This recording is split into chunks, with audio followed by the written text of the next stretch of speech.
একটা মার গঙ্গা ঝিলিক ঝিলিক ছবি তুমি করছো, তুমি প্রডিউসার, এবং তুমি কাস্ট কাকে করবে অপোজিট ইউ, মানে দেবদা না জিদ্দা, দুটো নাম আছে দেখো।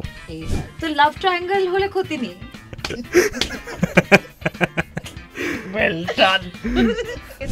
আমার মনে হচ্ছিল ঘুমিয়ে পড়ি এরকম করে। রোমান্টিক ছবি খুব কমে যাচ্ছে। I believe I was born to play romantic heroes. একটা লোককে লেগ পুল করছো, সেই লোকটা নিজেও এটা বুঝতে পারছে তুমিও লেগ পুল করছো, and that person is being a good sport, মানে যে সেও মজা পাচ্ছে। আচ্ছা ওকে, সেটা হচ্ছে কোয়েল। আমাকে কাঞ্চনদা বলেছিল, শোনো ভাই, ডিরেক্টর পরমব্রত কিন্তু কোনোদিন দেরি করে আসে না ফ্লোরে, হ্যাঁ টাইমে পৌঁছে যাও। ফেলুদা হিসাবে তুমি কাকে দেখতে বেশি পছন্দ করবে, সব্যসাচী চক্রবর্তী না পরমব্রত চ্যাটার্জি? এটা খুব আনফেয়ার প্রশ্ন। এটা ভীষণ ইজি, আমি উত্তর দিয়ে দিচ্ছি।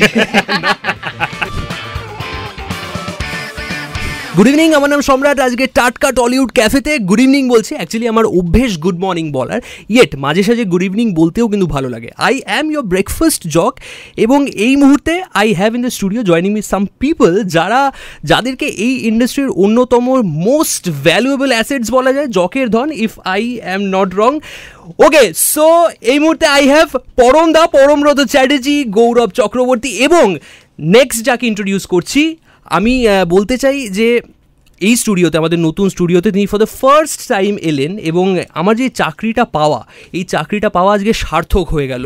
কোয়েল Mallick for the first time ever in my studio. হাততালি হাততালি হাততালি, চিটি চিটি চড়বড় চড়বড় করে হাততালি। আচ্ছা, আমি একটা হাততালি দিই তাহলে।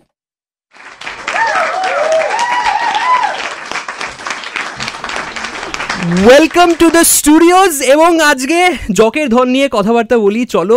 6 বছর পর ফাইনালি এই ফ্র্যাঞ্চাইজটা ফিরছে, 2019-এর পর 2025। আমি তোমার থেকেই শুরু করি। তোমাকে দেখতে পাচ্ছি না ঠিকই, কিন্তু একটুখানি মাঝে মাঝে ঝুঁকে যাবো। 6 বছর পর এই ফ্র্যাঞ্চাইজটা তোমরা ফিরছো, মাঝে তোমার, if I am not wrong, 4টে ফুল ফ্লেজেড ছবি। সেই পিওভি থেকে যদি দেখি, মানে কি চেঞ্জ হলো, সময় তো পরিবর্তন হয়েছে, তার সঙ্গে মানে চারিত্রিক কোনো পরিবর্তন কি ঘটেছে? আমি কিন্তু জীবনের পরিবর্তন বলছি না। চারিত্রিক তো, চরিত্র তো জীবনের সঙ্গে অনেকটাই এদিক ওদিক হয়ে যায়, তো তাই জন্য একটা বেসিক কাঠামো তো চিরকাল মনে হয় একই থাকবে। কিন্তু হ্যাঁ, জীবনটা অনেকটা পাল্টেছে, তাই জন্য এক্সপিরিয়েন্সেস থেকে আমিও মানুষটা অনেকটা পাল্টেছি। সাগরদ্বীপে জকের ধন অনেক দিন আগে শুটিং করা হয়েছিল, এবং তার মাঝখানে বেশ কয়েকটা ছবি হয়ে গেছে, তারপরে আবার এই ছবি সোনার কেল্লায় জকের ধন। অনেকটা আমরা সবাই বোধহয় বদলেছি বিভিন্ন রকমভাবে। আমার ক্ষেত্রেও একটু অন্যরকম হয়েছে, এই সময়টা হয়তো আমাকে একটু তাড়াতাড়ি বড় করে ফেলেছে, কারণ আমি মা হয়েছি, তো তাই জন্য সেটা একটু তাড়াতাড়ি বড় করে ফেলেছে আমাকে। কিন্তু সব মিলিয়ে ছবির ক্ষেত্রে আমার রুবি চ্যাটার্জি যে ক্যারেক্টারটা আমি করলাম এই ছবিটাতে, সোনার কেল্লায় জকের ধন, খুব এনজয় করেছি, কারণ আমার ক্যারিয়ারে এত রকমের রোলস পেয়েছি, কিন্তু কখনো সাইকিয়াট্রিস্টের ভূমিকায় কখনো কাজ করার সুযোগ পাইনি। তো তাই জন্য এই ছবিটাতে কাজ করতে পেরে খুব ভালো লেগেছে, কারণ এই ক্যারেক্টারটাই খুবই ইন্টারেস্টিং একটা ক্যারেক্টার, ভীষণ সেন্সিটিভ, ভীষণ ইনটিউটিভ, এবং তার মধ্যে আরও অনেক কয়েকটা লেয়ার্স আছে। মুকুলের সঙ্গে তার পরিচয় হয়, মুকুল থেরাপিতে আসে, বিমল এবং কুমার নিয়ে আসে রুবির কাছে থেরাপির জন্য, এবং সেখান থেকে আমাদের জয়সলমেরে যাওয়া, তারপরে কি হয় সেটা দেখবার জন্য তো 30শে মের জন্য অপেক্ষা করতেই হবে। রাইট, যেহেতু তুমি বলে এই যে সাইকিয়াট্রিস্টের যে চরিত্রটা, আচ্ছা জাস্ট বলো, এই যে অ্যাসপেক্ট, এটা এখনও না সেই অর্থে আমাদের ইন্ডাস্ট্রিতে এক্সপ্লোর নয়, মানে যে প্রিপারেশন যে স্টেজটা থাকে, কিছু কি ডিফারেন্ট থাকে? না, প্রিপারেশনের জায়গাটা অনেকটা হেল্প করেছে আমাদের স্ক্রিপ্টে যা আছে সেটা যথেষ্ট আছে, তাই জন্য আলাদা করে খুব যে নতুন করে কিছু ভাবতে হয়েছে তেমন নয়। কিন্তু যেটা বলবো সেটা হচ্ছে, আমার নিজের হয়তো পড়াশোনার জায়গাটাই সাইকোলজি নিয়ে ছিল বলে, তাই জন্য হয়তো একটু করতে হয়তো কোনো একটা জায়গায় ইন্টারেস্টিং বেশি লেগেছে, বেশি মনে হয়েছে যে বাহ, এটা করলাম তো ফাইনালি। কারণ আমি পড়াশোনাও যখন করেছিলাম খুব স্বাভাবিকভাবে এটা মাথায় রেখেই মানুষ পড়াশোনাটা করে, ওটা নিয়ে ফিউচার কিছু করবে বলে, কিন্তু সেটা যেহেতু একটা অন্য, মানে God played a different role in that way with my destiny, তো তাই জন্য সেটা যেহেতু হয়নি, এই মানে অ্যাটলিস্ট প্রফেশনের ক্ষেত্রে, প্রফেশনের মধ্যে থেকে অনেক রোলস প্লে করতে পারছি, তার মধ্যে সাইকিয়াট্রিস্ট একটা, তো I felt very nice about it. বাহ, ভেরি নাইস। ফাইনালি তুমি কিন্তু ইউজটা কিন্তু ফাইনালি হয়ে গিয়েছে ফাইনালি। এবং this was a lesson on side. তুমি সাইকোলজি নিয়ে অ্যাকচুয়ালি আমিও 2 বছর পড়েছি, কিন্তু তারপর আর পড়তে ইচ্ছা করেনি। আচ্ছা, তো কামিং টু গৌরব দা, ওই অর্ডারে, কারণ গৌরব দা একদম পাশে আছে। তো আমাদের দেখা হয়েছিল জাস্ট 2 সপ্তাহ আগে বোধ হয়, সেটাও একটা গোয়েন্দা কাহিনী ছিল। লাইক তুমি তো এই যে গোয়েন্দা যে জগৎটা, এই যে ডিটেকটিভ জগৎটা বাংলার, সেখানে একটা পোস্টার বয় হয়ে গিয়েছো। যখনই কোনো ডিরেক্টরের এখন সবার কোয়ালিটি একসঙ্গে লাগে, মানে সে ফেলুদা হোক, সে ব্যোমকেশ হোক, সে তোমাকেই ফোন করে। মানে এটা কি খুব গোয়িং উইথ দ্য ফ্লো, মানে সময়ের সঙ্গে চলছি, না খুব বেছে বেছে স্ক্রিপ্ট ধরো তুমি? এই ধরনের কাজ এখন হচ্ছে, সেইটাই বলতে হবে। বেছে চেষ্টা করি কাজ করার, এবং যেই ধরনের গল্প দেখতে ভালো লাগে, যে ধরনের ছবি দেখতে ভালো লাগে, যে ধরনের গল্প পড়ে বড় হয়েছি, সেই ধরনের ছবি যখন হয় তখন অটোমেটিক্যালি করতে ইচ্ছে করে। এবং তাতে যদি একটা ইন্টারেস্টিং চরিত্র থাকে তাহলে তো আর কথাই নেই। এবং বরাবরই চেষ্টা করে এসেছি এমন ধরনের চরিত্র করার, যে মানে এমন ধরনের ছবি করার যেটা আমি পার্সোনালি দেখতে পছন্দ করব। সবসময় হয়তো সুযোগ হয় না, কিন্তু যখন হয় তখন সেটা লুফে নিই, এবং এই ক্ষেত্রে তো সেটা প্রযোজ্য বটেই। এবং তুমি যেটা বললে, I am very fortunate to be part of so many franchises যেগুলো have been very successful. Yes, absolutely. পরমদা, এবার একটু তোমার কাছে আসি। দ্য মোস্ট ইম্পর্টেন্ট কোয়েশ্চেন, এই যে সোনার কেল্লা, এই নামটা তো একটা বিশাল লেগেসি আছে। আই থিঙ্ক 1974-এর পর আবার এই 2025, এই নামটা আলাদা করে কি একটা ব্যাগেজ চাপিয়ে দিয়েছিল তোমাদের কাজের ওপর? মানে একটা বোঝা কি হয়ে দাঁড়িয়েছিল সামহাউ? যদি এটা বোঝা হয়, সেটাও সায়ন্তন ঘোষাল এবং তার টিমের ওপর বোঝা, বিকজ তারা ভেবেছেন গল্পটা এভাবে, সেটা আমাদের এই গল্পের সঙ্গে সোনার কেল্লাকে জুড়বেন। আর আমরা মনে হয় মানুষের অ্যাকচুয়ালি যেভাবে জোড়া হয়েছে সেটাকে মানুষের ভালো লাগবে। সেই ভালো লাগার জন্য যে কৃতিত্বটা, সেটাও ওদেরই প্রাপ্য আর কি। তো আমরা এখানে গিয়ে as Kumar Bimal and Ruby Chatterjee, আমরা এখানে গিয়ে অভিনয় করেছি। তো এখানে গল্পটা এইভাবে হবে কি না, বা তার সঙ্গে সোনার কেল্লাকে জোড়া হবে কি না, এটা পিওরলি পরিচালক এবং লেখকের ভূমিকা ছিল এখানে। রাইট। 2019 থেকে 25 আবারও সময় অনেকটা গিয়েছে। এই ফ্র্যাঞ্চাইজ ধরে আমি যদি বলি, এই ছবিটা পার্টিকুলারলি কতখানি ইম্পর্টেন্ট, মানে ওই পিওভি থেকে দেখতে গেলে? দেখো, জখের ধনের যে ফ্র্যাঞ্চাইজ এটা, সেটা 2017 থেকে শুরু হয়। প্রথমটাতে গৌরব আর কোয়েল ছিল না, ইনফ্যাক্ট প্রথমটাতে শুধু আমি ছিলাম, মানে আমাদের এই 3 জন যারা এই মুহূর্তে এখানে আছি, সেটাও সায়ন্তনই বানিয়েছিল।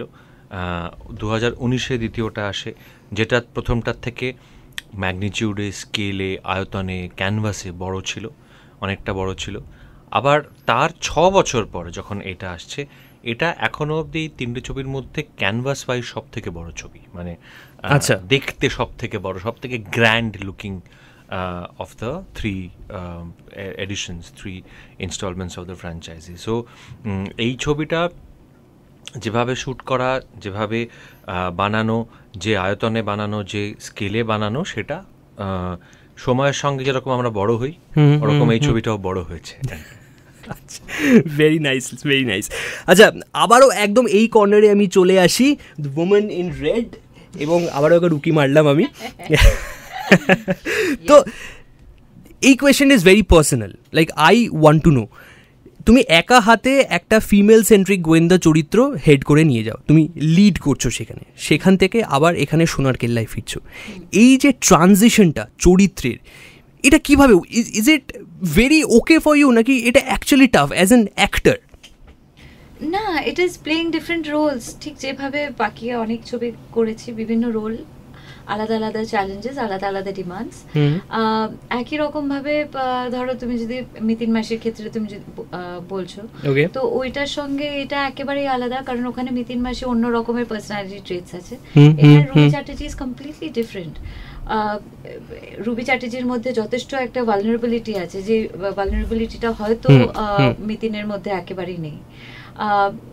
তো এর মধ্যে যেরকম ইনটিউটিভ সেন্সিটিভ সেটা হয়তো অনেকটা আছে মিতিনের ক্ষেত্রে। তো এরকমভাবে আমি কখনো কম্পেয়ার বা আগের কোনো রোলের সঙ্গে পরের রোল কীরকমভাবে it's completely I have taken every role as a new one. আর সেই নিউ টেক থেকে আমি কখনো ওই আগের চরিত্রের সঙ্গে আমি আলাদা করে কি করে করবো সেরকমভাবে আমি কখনো ভাবিনি, কারণ রোল মানে it's a new thing, it's a new character, it's একটা একদম নতুন একটা পার্সোনালিটি। তো তাই জন্য ওরমভাবে আমি আলাদাভাবে নিয়েছি ওই জিনিসটাকে। আমি কম্পেয়ার করে কখনো কোনো ছবি যেরকম করি না, এই ছবিতেও সেই অর্থে কখনো করিনি। অলসো সেম টাইপের কোয়েশ্চেন অ্যাগেন, এই যে 2012 পর থেকে আমরা তোমার ফিল্মোগ্রাফিতে একটা চেঞ্জ দেখতে পেয়েছি সিন্স হেমলক সোসাইটি, এবং এটা পরমদা আরও বেটার বলতে পারবে। আমি যদি ওই পার্টটা ছেড়েও দিই, 2019-এ তুমি ফর দ্য ফার্স্ট টাইম গোয়েন্দা হিসেবে স্ক্রিনে আসছো মিতিন মাসি হিসেবে। এই যে এই শিফটটা, এই ট্রানজিশনটা অ্যাগেন, ওয়াজ ইট মানে হাওয়া বুঝে হাওয়া বদল, নাকি it was decided, pre decided? It was not consciously made. আচ্ছা, দেখো, I was definitely I was open to doing, as an actor I was always open to doing all sorts of films which interested me. মানে গৌরবের কথার সঙ্গে একই রকম কথা আমিও বলবো, যে আমি যে ধরনের ছবি দেখতে ভালোবাসি হয়তো সেই ধরনের করতেও ভালোবাসবো, এবং সেটা ডিপেন্ড করছে আবার এক এক সময় এক এক রকমভাবে। হয়তো কিছু সময় মনে হয় অ্যাজ এ পার্সন, যেমন এই সময়টা এমন একটা ফেজের মধ্যে থেকে আমি যাচ্ছি, আমি জানি যে I can't be taking very depressing বা ভেরি গ্রিম একটা কোনো ছবি, যদি না if there is some kind of sunshine, যদি ছবির মধ্যে কিছু একটা আনন্দের কিছু মুহূর্ত কিছু থাকে তাহলে নিশ্চয়ই। কিন্তু একেবারে প্রচন্ড ডিপ্রেসিং এর মধ্যে ঢুকে পড়েছে আর ভীষণ একটা গ্রিম একটা ছবি, ভীষণ একটা ডার্ক স্পটকে যেটা হিট করছে, সেই জায়গাটা হয়তো আমি এই মুহূর্তে at this point of time আমার হয়তো আমি করতে পারবো না। আর যেটা আমি করতে পারবো না সেটাতে আমার মনে হয় করা উচিত না, কারণ I will not be able to do justice to the role and the character. Coming back to your question, আমার ডেফিনেটলি অ্যাজ অ্যান অ্যাক্টর আমার সবসময় বিভিন্ন রকম রোলস আমার ভালো লাগে, fascinates me, but by luck's choice maximum maybe those kind of commercial film যেগুলো প্রথমের দিকে আমি যতগুলো ছবি করেছি সেগুলো more or less it has been on the same line of characteristics. কিন্তু তারপরে আবার মাঝখানে যে ধরনের, তুমি ধরো হেমলক বললে বা হাইওয়ে বলো, মিতিন, বিভিন্ন রকমের যা যা ছবি করেছি, সেই ছবি মাঝখানে রক্ত রহস্য অনেকগুলো গেছে, তারপরে বলো এটা আমাদের ইউটার্ন ফ্লাইওভার, তো হ্যাঁ, তো এই অনেক অনেক ছবি মাঝখানে যেগুলো আমাকে ফ্যাসিনেট করেছে সেগুলোই আমি করেছি, ইন্টারেস্টিং লেগেছে। কিন্তু I have never made a very conscious decision যে এবার অডিয়েন্সের চয়েসটা ওই দিক, তাই জন্য আমি ওই দিকে যাচ্ছি না। ওই থ্যাঙ্কফুলি আমার ভালো মানে choice of films with meaningful roles এসছে এবং সেগুলো ওরমভাবেই করছি। পরমদা, এখানে আবারও শুধুমাত্র সোনার কেল্লা নয়, বহু বছর পর আবার মুকুলের প্রত্যাবর্তন করছে, এবং আমি তোমাদের একটা ইন্টারভিউ দেখছিলাম ট্রেলার লঞ্চ থেকে। How significant it is for the audience, এত বছর পর আবার মুকুল ফিরছে? যারা সোনার কেল্লার অন্ধভক্ত, যারা সোনার কেল্লাকে ভীষণভাবে মনে রেখেছেন, যেটা অনেক প্রচুর প্রচুর প্রচুর সংখ্যক লোকই রেখেছেন, তাদের কাছে মুকুল নামটার সঙ্গে বলাই বাহুল্য অনেকটা স্মৃতি জড়িয়ে আছে বা অনেকগুলো কথা তাদের মনে পড়ে, এবং সেরকম একটি চরিত্র এমন একটি ছবিতে প্রত্যাবর্তন করছে যে ছবিটির নামের মধ্যে সোনার কেল্লা আছে। তো এই দুটোর যোগসাজশটা বলাই বাহুল্য যে এটা একটা আলাদা রকমের আগ্রহ মানুষের মধ্যে জন্ম দেবে, এবং সেটা হচ্ছে যেটা দেখতেও পাওয়া যাচ্ছে। আর সুপ্রভাত যে মুকুলের চরিত্রে অভিনয় করেছে, মুকুল নামক চরিত্রটি যে করেছে আর কি, ভীষণ ভালো করেছে। সুপ্রভাত সঙ্গে আগেও আমি কাজ করেছি বা আমার সঙ্গেও আগেও কাজ করেছি, কিন্তু এই ছবিটাতে আমার মনে হয় সুপ্রভাতের অভিনয়ে একটু বিশেষভাবে নজর কাটতে পারে। রাইট, গৌরবদার কাছে যাই, এটাও আবারও taking reference from your interview only, fight sequence দেখতে পাচ্ছি আমরা, এবং লাস্ট দুটো ছবি আমি দেখেছি তার থেকে কি বেশি এখানে ফাইট দেখা যাবে? একটা দুরন্ত তোমরা ট্রেলারে দেখছিলাম দড়ি ফড়ি ধরে টানাটানি করছো, আমি বলবো please please feel free to join. ভীষণ ভালো ফাইট করেছে এরা দুজনে, অ্যাকশন সিকোয়েন্সেস গুলো আছে ভীষণ ভালো করেছে। আমি এই জন্য আরো বেশি এক্সাইটেড হয়ে বললাম, কারণ দর্শক হিসেবে আমার মনে হয় যে আমরা কখনো সেই অর্থে পরমব্রত এবং গৌরবকে এই ধরনের অ্যাকশন সিকোয়েন্সেস করতে দেখিনি। এই ছবিটাতে ভীষণ আছে এবং ওরা অসম্ভব ভালো করেছে। তো তাই জন্য নিশ্চয়ই নিজেরা বলতে পারবে না, তাই জন্য আমি সেটা বলে দিলাম। সেটা ডেফিনেটলি অডিয়েন্সের কাছে একটা উপরি পাওনা যে খুব ইন্টারেস্টিং কয়েকটা অ্যাকশন সিকোয়েন্সেস আছে, আর ওরা দে ওয়ার ফ্যাবুলাস। একটা সার্টিফিকেট পাওয়া গেল, এবার তুমি কি বলছো? খুব আনন্দ পেয়েছি। সচরাচর এরকম সুযোগ তো আসে না, যখন আসে তখন লুফে নিই। এবং পরমদার মতো একজন কো অ্যাক্টর সঙ্গে থাকলে আরও সাহসটা বেড়ে যায় আর কি। খুব আনন্দ করে কাজগুলো হয়েছে, এবং যেই ধরনের ছবি দেখতে পছন্দ করি, যেটা বলছিলাম, যে ধরনের ছবি দেখে বড় হয়েছি, সেখানে বেশ একটু মারপিট থাকতো, লোককে একটু মারধর করার ব্যাপারটা থাকতো, এবং একটা মনের মধ্যে একটা সুপ্ত বাসনা ছিল যে কোনোদিন তো একটু যদি সুযোগ আসে। এবং fortunately over the past few years একটু একটু আসছে, এবং সেটা খুব আনন্দ পাচ্ছি, এবং মানে খুব এনজয় করছি। এবং এনজয় করে কোনো কাজ করলে এই পুরো জিনিসটা কনভিকশনের ব্যাপার, মানে তুমি যদি নিজে না কনভিন্সড হও তাহলে তুমি করতেও পারবে না। তো এটা অ্যাবসলিউটলি ওই কনভিকশন নিয়ে ওরা যে অ্যাকশন সিকোয়েন্সেসটা করেছে, মানে ঢিসুম পেটাচ্ছে, যেটা লাইফে কখনো করবে না, জীবনেও কখনো করবে না। কে বললো তোমায়? ও বাবা, রিয়েল লাইফে প্রচুর মারপিট করেছি এবং মার খেয়েছি। এবং হ্যাঁ, মানে তো সেটা ক্যামেরার সামনে সেই ট্যালেন্টটা একটু তুলে ধরবো না, মানে এই অ্যাবসলিউট কনভিকশন করেছে। আচ্ছা, মানে এই যে কোথায় কোথায় মার খেয়েছো বা মেরেছো, সেই প্রশ্নটা কি করবো নাকি এড়িয়ে যাবো? এইটা বোধহয় আলোচনা না করলেই সিনেমাতেই থাকা বেটার। ওকে, তো আবারও একবার এই কোয়েশ্চেনটা তোমাকে করতে চাই। এই যে 2019 থেকে 25, তাছাড়া পরমদা আর তোমার এটা একসঙ্গে 5 number film, if I am not wrong. আচ্ছা, পরমদার যে র্যাক করার বা পেছনে লাগার যে কোয়ালিটিটা, সেটা কতটা উন্নত হয়েছে? আচ্ছা, উন্নত হয়েছে না, আমার মনে হয় প্রথম যখন আমরা ছবি করেছি হেমলক সোসাইটিতে, কেম লাইক অ্যান অ্যাবসলিউট প্রফেশনাল। সে এখনো তাই। 45 মিনিটের ব্যাপারটা এখন বলছি না, কিন্তু হ্যাঁ, কিন্তু এটা কিন্তু বলতে কিন্তু হবে 45 মিনিটটা কিন্তু আর এড়িয়ে যাওয়া যাবে না। না, সেটা থাক, আজকের জন্য থাক, আর একদিন না হয়। যেটা হয়েছে সেটা হচ্ছে, হ্যাঁ, প্রথম ছবিতে যেহেতু আমাদের আলাদাভাবে কখনো সেই বন্ধুত্বটা ছিল না, আর ছবি করতে করতে খুব স্বাভাবিকভাবে একটা টাইম যায়, এবং সেই টাইমের মাঝখানে অনেক আড্ডা, আলোচনা, মজা, আনন্দ, অনেক কিছু হয়। তো সেখান থেকে এতগুলো ছবি করেছি, 5টা ছবি করেছি। তো এখন এই সময় এসে আমার মনে হয় অনেক মাঝখান থেকে অনেক, মানে ইনফ্যাক্ট হেমলকের শেষের দিক থেকে শুরু হয়ে গেছিলো, যে একরকমের একটা কমফর্ট জোন, যেখানে অনেক ধরনের আলোচনা, অনেক ধরনের আড্ডা, কন্টিনিউয়াস টিজিং এর ব্যাপারটা তুমি যদি বলো, সেটা মানে আমার মনে হয় সেখান থেকে ও সেই এনার্জিটা পায়, সারাদিনের এনার্জিটা। এবার কোয়েল হয়ে গেল, এবার সেকেন্ড চ্যাপ্টার আর একজন হবে, সেটাও হয়ে গেল, সেরকম একটা ব্যাপার কন্টিনিউয়াসলি হতে থাকে। অলসো সাহেবদা রয়েছে কাস্টে, সাহেবদা তো ইজ ভেরি কারেক্ট জায়গা ধরেছে। অ্যাবসলিউটলি বুলসাই। কি হয়, মানে ধরো বুলসাই টিজিং এর দুরকম ধরন হয়, মানে মজা করার আর কি, লেগ পুল করার। আচ্ছা, একটা হচ্ছে একটা লোককে লেগ পুল করছো, সেই লোকটা নিজেও এটা বুঝতে পারছে তুমি লেগ পুল করছো, and that person is being a good sport, মানে হ্যাঁ, যে সেও মজা পাচ্ছে। আচ্ছা, ওকে, সেটা হচ্ছে কোয়েল, সেই ক্যাটাগরিটা হচ্ছে কোয়েল। আচ্ছা, সাহেব হচ্ছে ওই ক্যাটাগরিতে পড়ে, যে যার লেগ পুল করে একটা মানে বিকৃত আনন্দ পাওয়া যায়। তার কারণটা হচ্ছে যে ও সত্যি সত্যি মানে টেনসড হয়ে যায়, র্যাটলড হয়ে যায়, মানে ও এফেক্টেড হয় জিনিসটাতে আর কি। লেগ পুলটা বাবা এরকম করিস না, বাবা এরকম করিস না, এরকম করতে থাকে অ্যাকচুয়ালি। তো সেটাতে একটা অন্য দুটো দু ধরনের আনন্দ আর কি। তো এই ক্ষেত্রে, এই ছবিটার ক্ষেত্রে যেটা হয়েছে, দুজনে দুরকম আনন্দই পাওয়া গেছে। আচ্ছা, Sayantan was very fine with it, মানে খুব কোনো চাপটা টেনসড হচ্ছিল না। আমার মনে হয় একমাত্র সুনামি ছাড়া আর সবকিছুতে ফাইনই থাকবে, যে একমাত্র আগ্নেয়গিরি লাভা এসে ওকে গিলে ফেললো, সেটা ছাড়া আর বাকি মোটামুটি পৃথিবীতে ফাইনই থাকে খুব একটা। আচ্ছা, এই যে ছবিটা, মানে তোমরা রাজস্থানে কতদিন ছিলে? মোর দেন 15 days? 15 দিন মতোই হবে। আচ্ছা, 15 days মতো। যাই হোক, আজকে সব আইডিয়া মিলে যাচ্ছে আমার। 15 days ছিলে।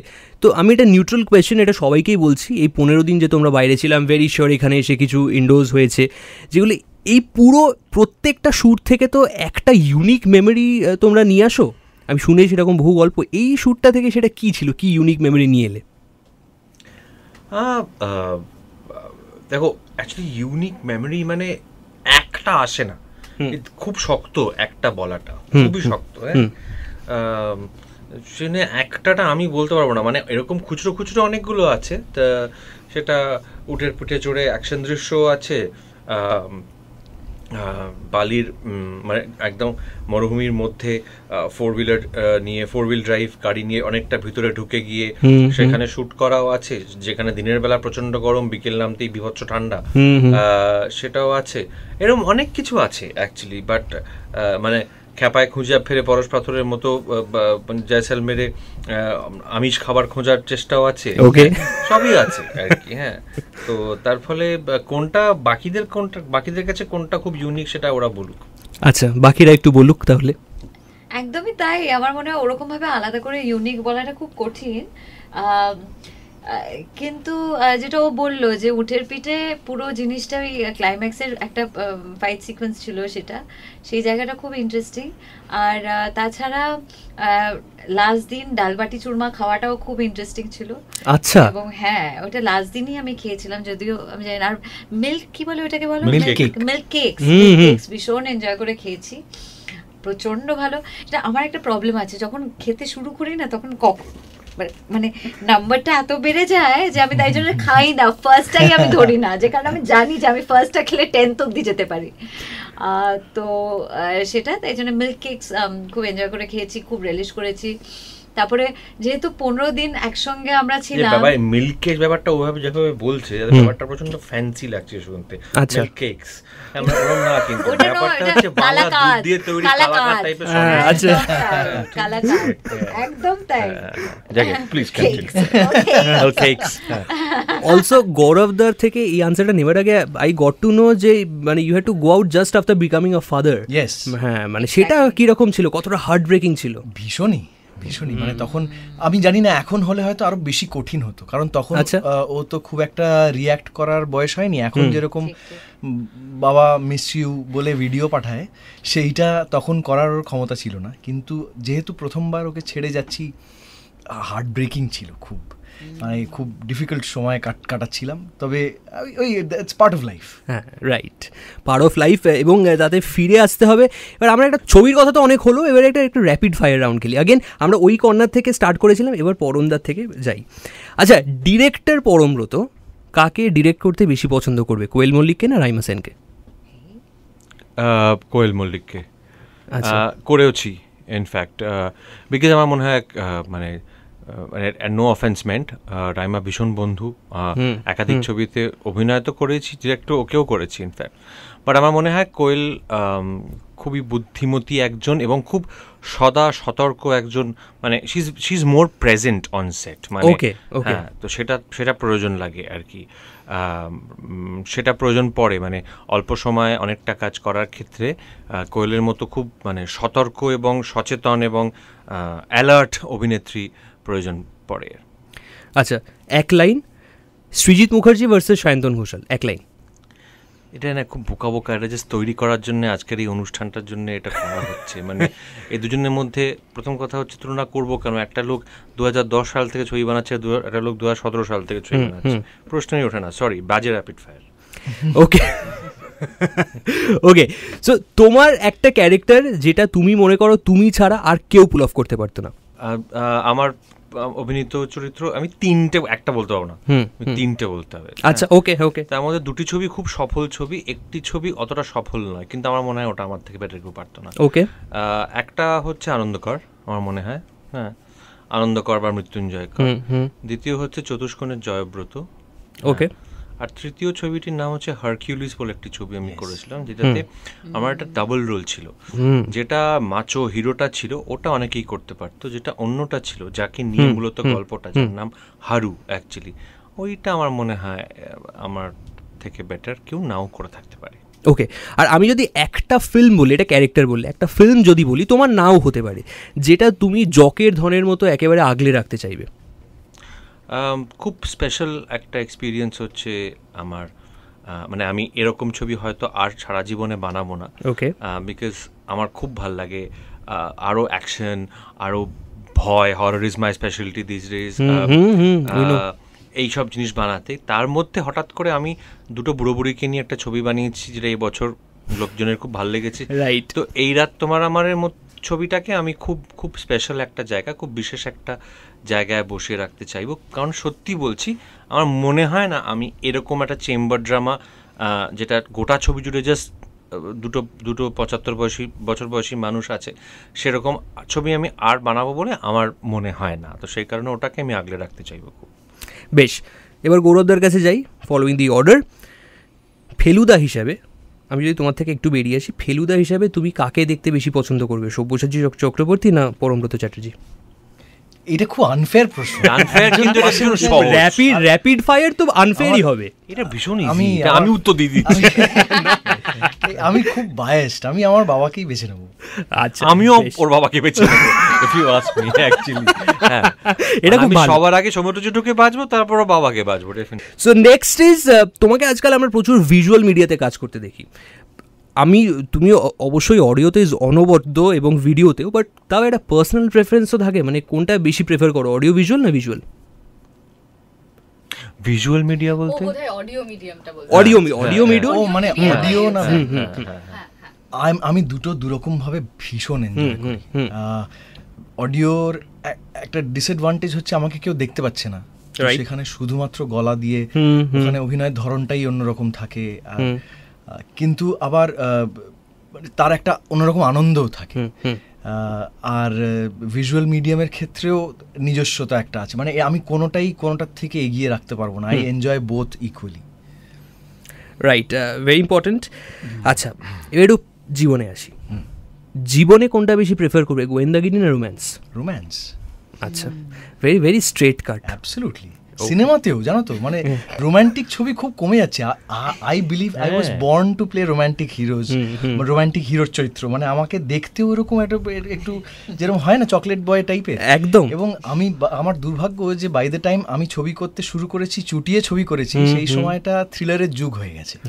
বাঙালি না, সারাক্ষণ বাঙালিরা এখন খালি এই দেখ, ওই দেখেছিস কি করলো, ওই গাড়ির প্লেটে কিন্তু ডাব্লিউ ছিল না, এরকম হয়ে গেছে ব্যাপারটা। প্রেমটা চলে গেছে, প্রেমের ছবি হোক। আমি রিসেন্টলি একটা কাজ করে এলাম, অর্ণব পরিচালনায়, একটা দারুণ প্রেমের ছবি, আমার এত ভালো লাগলো না করতে, মানে আই মিস দ্যাট। ওকে, একটা প্রেমের ছবি এরকম বলো যেটা বারবার দেখতে পারবে তুমি, মানে কোনোদিন পুরনো হবে না। ডিডিএল যে দিলওয়ালে দুলহানিয়া লে জায়েঙ্গে, ওটার থেকে তো ওটা বোধহয় মানে আমাদের সকলের গো টু হয়ে গেছে। পরমদা সেম কোয়েশ্চেন, একটা ছবিটা বারবার দেখতে পারবে রোম্যান্টিক? আমার মনে হয় আমি একটু করব, আমি একটু মানে সরে যাব ডিডিএল যে থেকে। আমি দুটি ছবি বলবো। একটি ছবি বলবো, ধরো বাংলা ছবি বলবো, উত্তম সুচিত্রা যে কোনো ছবি বলবো। ওকে, যে কোনো, মানে উত্তম সুচিত্রা প্রেমিক প্রেমিকা, এবং সে টিপিক্যাল একটা গল্পের স্ট্রাকচার আছে, আর লাস্টে দুজনকে জড়িয়ে ধরে এসে, ভাবাই যায়। এবং সুচিত্রা সেনের কিন্তু তখন হাতটা কিন্তু উত্তম কুমারের বুকে, মানে it's not like a hug, it's not like a bear hug. তো ওটার মধ্যে একটা অদ্ভুত মজা আছে, তো সেটা যে কোনো দিন। আর একটা জিনিস আমি বলবো যে এটা বিভৎস ভালো লাগে এবং আমি বারবার ফিরে যাই ছবিটার কাছে। ইনফ্যাক্ট গৌরব যে ছবিটার কথা বলছিল এক্ষুনি, যেটা করে এসছে বলছিল, সেই ছবিটার গল্পের ধরনটা শুনে মনে হলো অনেকটা আমি যে ছবিটার নাম করতে চলেছি তার মতো কিছুটা আর কি। বিফোর সানরাইজ বলে একটা ছবি আছে, ভাবাই যায় না জাস্ট। ওকে, এইবার এই যে র্যাপিড ফায়ারটা, এটার জন্য আমি ওয়েট করেছিলাম সারাদিন। যখন আমি জানতে পেরেছি আমি ইন্টারভিউটা করবো, তখন থেকে আমি প্রশ্নটা সাজিয়ে রেখেছি। ফার্স্ট কোয়েশ্চেন, গেটিং ব্যাক সেই 2010-11 একটা মার গঙ্গা ঝিলিক ঝিলিক ছবি তুমি করছো, একটা মার গঙ্গা ঝিলিক ঝিলিক ছবি তুমি করছো, তুমি প্রডিউসার, এবং আমি তো অভিনেত্রী বা লিড হিরোইন হিসেবে তো আর কাউকে দেখতে পাচ্ছি না তোমাকে ছাড়া। তুমি কাস্ট কাকে করবে অপোজিট ইউ, মানে দেবদা না জিদ্দা? দুটো নাম আছে, দেখো। ভয়ঙ্কর মুশকিলের প্রশ্ন। তো লাভ ট্রায়াঙ্গেল হলে ক্ষতি নেই, এর থেকে ভালো আনসারও হতে পারে না। এবং এর থেকে মানে এইটা ইমাজিন করে দর্শক যে কি এক্সাইটেড হয়ে যাবে যে এই ছবিটা কবে হবে। 400টা স্ক্রিন রিলিজ হবে নেই পশ্চিমবাংলায়। ঠিক আছে, আমরা নয় একটু জাতীয় স্তরে চলে যাব। ওকে, তো আবারও সেম প্রশ্ন তোমাকেও করব যে অভিনেতা পরমব্রত চ্যাটার্জি না ডিরেক্টর পরমব্রত চ্যাটার্জি, কাকে আগে বেছে নেবে?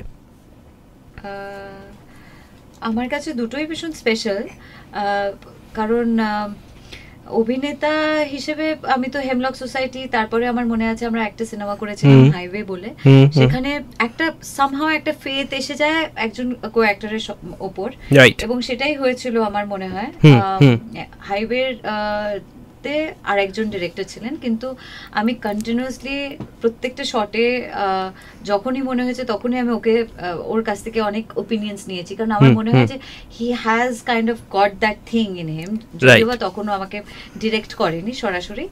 পরবর্তীকালে বনি হয়েছিল এবং এক্স্যাক্টলি আমি ঠিক যেভাবে ভেবেছিলাম তেমনই। It was amazing working with him as a director as well. So what do you think, Parambrata Chatterjee as a director খুব কি strict? না, কিন্তু he is very disciplined. He is actually fur more disciplined as a director, কারণ because মানে film তো ডিরেক্টরের baby হয় না, that's the first baby of the director, কারণ ডিরেক্টরের পুরো ভিশনে আমরা সবাই, তাই জন্য সেই জায়গা থেকে ভীষণ disciplined, absolute clarity of mind, যেটা ভীষণ দরকার একজন ডিরেক্টরের জন্য, কারণ ডিরেক্টর যদি ক্লিয়ার থাকে তাহলে অটোমেটিক্যালি অ্যাক্টররাও ক্লিয়ার হতে থাকে যে আমার কাছ থেকে এই জিনিসটা এক্সপেক্ট করা হচ্ছে, তাহলে আমি এরকম করব, বা ক্যামেরাম্যানও ক্লিয়ার থাকে যে এই জায়গাটা ট্রলি শটটা হবে, মানে এখান থেকে এই অবধি হবে। তো এই পুরো জিনিসটা ভীষণই very well planned, absolute clarity of mind, are very confident on the set. তো সেটাতে তো তাই জন্য খুবই ভালো, মানে এটা অ্যাকচুয়ালি গৌরব বেটার বলতে পারতে, গৌরব কোলের থেকে আমার মানে আমার ডিরেকশনে বেশি কাজ করেছি। তাহলে একটু গৌরবদা বলো। দুবার কাজ করেছি। ওকে। আরে ইটস আ প্লেজার, মানে পরমদা অ্যাজ এ ডিরেক্টর, মানে যেহেতু একজন অভিনেতা নিজে, সেহেতু মানে যেরমভাবে বুঝিয়ে দিতে পারে না, মানে তারপরে আর কোনো মানে মনে, যেটা কোয়েলদি বলছিল এক্ষুনি, কোনো ডাউটই থাকে না, he is so clear about exactly what he wants. এবং আমাকে কাঞ্চনদা বলেছিল, শোনো ভাই, ডিরেক্টর পরমব্রত কিন্তু কোনোদিন দেরি করে আসে না ফ্লোরে, হ্যাঁ টাইমে পৌঁছে যাও। পরমদা ইজ মানে যে আবারও যেটা কোয়েলদি বললো, যে হি ইজ এক্সট্রিমলি প্রফেশনাল তো বটেই, অ্যান্ড হি ইজ মানে পরমদার সেটটা is a pleasure to be in, মানে পরমদার টিমটা দারুণ, পরমদা নিজে দারুণ। তো আর অ্যাসিস্ট্যান্টসরাও জানে কি হবে, মানে পুরো জিনিসটার কমিউনিকেশনটা ভীষণ ক্লিয়ার। মানে অনেক সময় হয় না যে ডিরেক্টর নিজের মতন করে ব্যস্ত আছে, তো তাই জন্য অ্যাক্টররা মনে করে যে সব ব্যাপার আবার ডিরেক্টরকে কি জিজ্ঞেস করবো, কারণ ডিরেক্টর শুধু আমাকে বোঝানোর জন্য তো সেটে নেই, আরো অনেক কিছু করছে সেটে। তো তার মাঝখানে মনে হয় যে ঠিক আছে, কোনো একজন অ্যাসিস্ট্যান্টকে জিজ্ঞেস করি এরপরে কোন শটটা হবে, বা এখন কি এটা হয়ে গেছে নাকি হবে, এই সব জিনিসগুলো। তো সেই অ্যাসিস্ট্যান্টরাও সব জিনিসটাই জানে, সেটা তার মানে হচ্ছে কমিউনিকেশনটা ভীষণ ক্লিয়ার কমিউনিকেশন, যেটা ভীষণ দরকার পড়ে আমার মনে হয় অ্যাজ অ্যান অ্যাক্টর। মানে সেটা হলে খুব একটা ভালো আনন্দ করে কাজটা করা যায় without any confusion in your head. Wow. আচ্ছা, পরের প্রশ্নটা, দর্শক কোয়েল কোনটা বেশি প্রেফার করেছে বা করবে, কিল বিল সোসাইটি না হেমলক সোসাইটি? দেখো, এখন কিল বিল রিলিজ করেছে, তো ডেফিনেটলি আমি কিল বিলের কথাই বলবো, কারণ hemlock has been years back. আমি কিল বিল দেখিনি, কিন্তু আমার মনে হয় যে সবাইকার ডেফিনেটলি খুবই ভালো লেগেছে নতুন জুটি। আর তোমার আনন্দকর নয়, আনন্দকরের জায়গায় কে? মৃত্যুঞ্জয়। আর অন্যজনের নাম হচ্ছে পূর্ণা আইচ। পূর্ণা, আচ্ছা, নিশ্চয়ই তাহলে মৃত্যুঞ্জয় আর পূর্ণারও খুব ভালো একটা কেমিস্ট্রি, আই এম শিওর। আর Hemlock being our first film together, definitely that is also very special.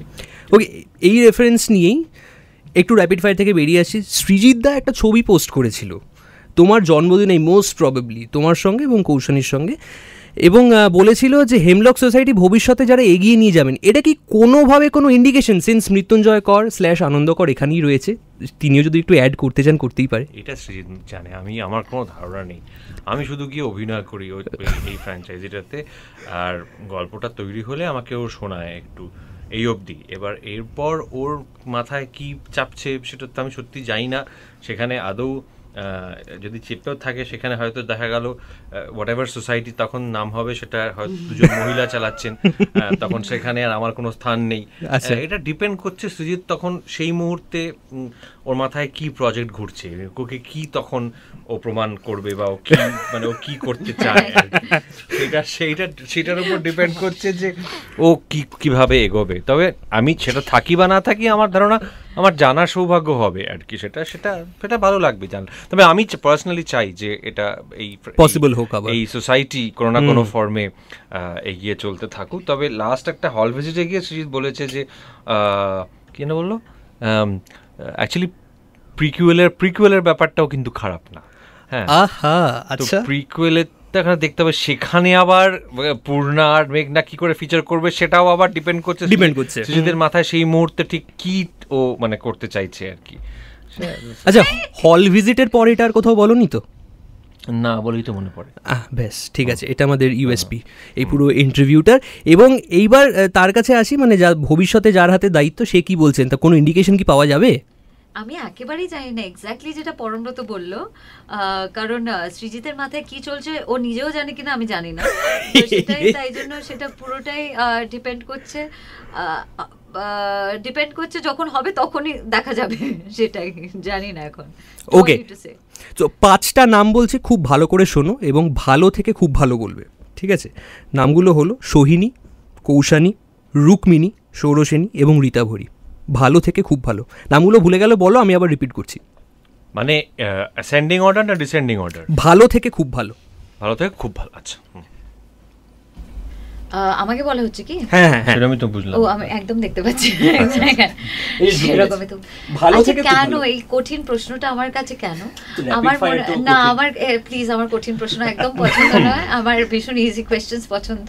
তাই জন্য আমার কাছে মনে হয়, যেটা আগের দিনও আমি বলছিলাম, যে এই জেনারেশনে সবাই they are very passionate about their work, they are very hard working and they are doing their best.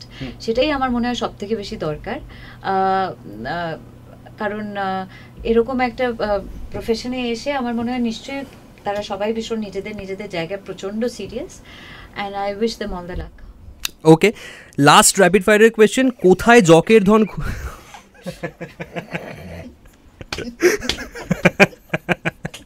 Well done. Your expression speaks million. আমার মনে হচ্ছিল ঘুমিয়ে পড়ি, এরকম করে মাথা টুকে দিই, মানে যাকে বলে কি বলবো। আচ্ছা, ঠিক নো, তোমাকে কিছু জিজ্ঞেস করা হয়নি, কি বলবো কেন? তোমাকে কিছু জিজ্ঞেস করা হয়নি, বলবো।